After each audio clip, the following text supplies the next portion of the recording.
This is the outside of the Elddis Majestic 105.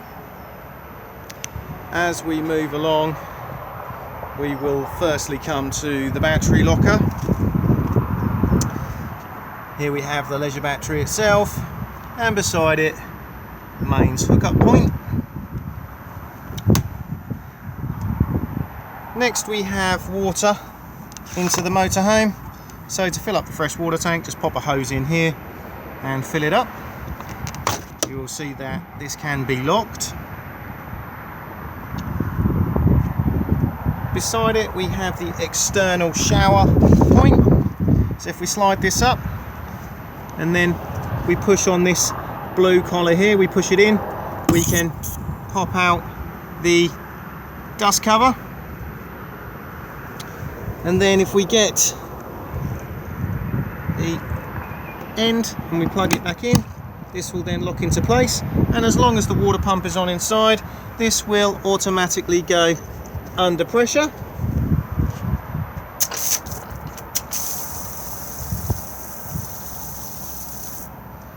And exactly the same way to remove it, just push on the collar and out it will pop, and then we just pop the cover back in. Beneath that we have the fresh water drain point, so to drain the fresh water tank down, literally just twist. Here we have the flue for the whale boiler. We don't need to do anything with this, just make sure that nothing is obstructing it. The flue for the space heater is next to the exhaust pipe, just here. Again, just make sure nothing is obstructing it. Next we have the vents for the domestic fridge. This is a fully winterized motorhome, so it does come with winter covers. This is the shorter winter cover which goes on the top vent, so if you're using the motorhome in colder climate, just pop these on like so. Flat-headed screwdriver, just turn both of these little lugs and it will then hold the vent in place, and then do exactly the same with the lower vent. This will then just allow the fridge to vent at the two lower points, thus holding heat in and making it run efficiently. Do not leave on in warmer climate, or otherwise the fridge will just overheat.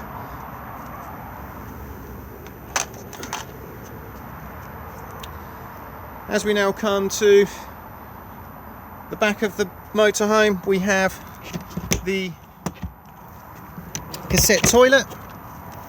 So here is the cassette. To remove it, lift up and pull towards you.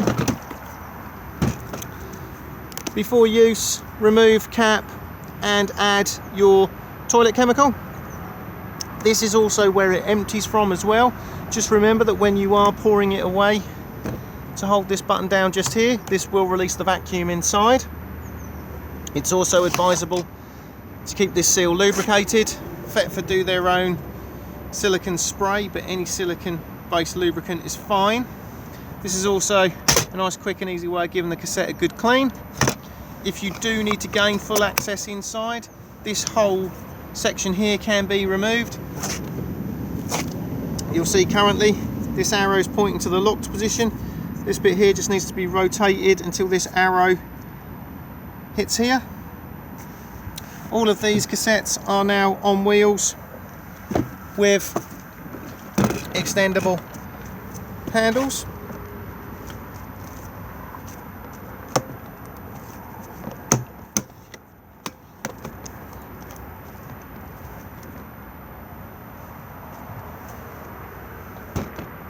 If we now move round to the rear, we have the rear view camera just there.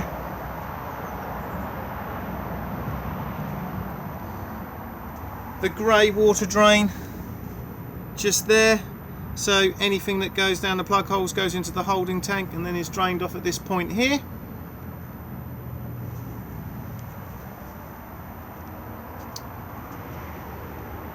gas locker at the front.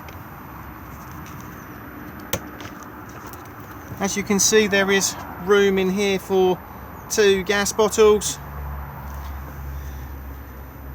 The whale regulator just sits here, and then the hose comes off the regulator and then screws into the propane bottle and is tightened with a gas spanner.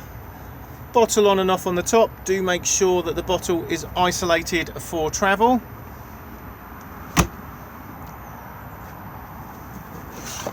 We then have the BBQ point. So currently the barbecue adapter is still attached with a cable tie. Remove it and attach this rib section here to the hose of the barbecue and secure it with a Jubilee clip. This end here then plugs in where my finger is and will lock into place. You'll then be able to turn the gas on. To remove it, push on the collar, push it up, and it will then release. We then have the Dometic rollout canopy just here. If I now take the awning winding handle, this just locates in this hole just here, and then we just wind it to get the awning out. This is a two-handed job, so I'm just going to pause the video for a second and wind it out a short distance. So as you can now see, I've wound the awning out a short distance. It's always best to wind it out a little way and then drop the legs for support, so you're not putting too much stress on the arms of the canopy. So to get to the legs, they are sprung loaded, so just push here, push it in, and then grab hold, and then literally pull the leg towards you so it slides out. It will keep sliding until it locks into position, and then you can literally drop the leg down like so. Do make sure that it is slid right the way along, and this is locked just here.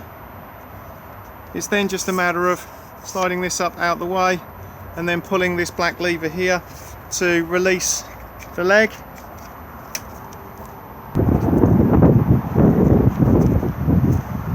So once you pull the lever out, it will then drop, and you can then get the height that you require, and then just literally lock into place, and then do it exactly the same again with the other leg, and then you can fully wind the awning out, walking the legs out, or have it out as far as you want. Do not leave out in high winds, as it can lead to catastrophic damage to the awning with it needing to be replaced. Diesel fill just here. Cap unlocks on the ignition key. AdBlue underneath. It will let you know on the dashboard when your AdBlue needs topping up. Tyre pressures on the door pillar.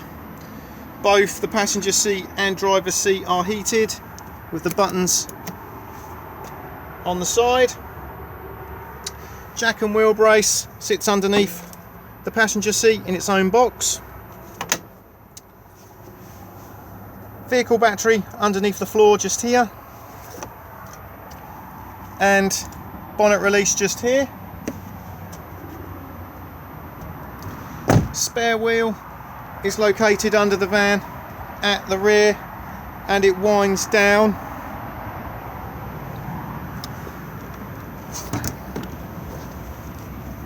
So it sits just there, and you can see the winding point. So in that jack and wheel brace kit that I've just shown you, there's a bar, and that bar locates just in that hole there, and the brace attaches to it, and then it is wound down.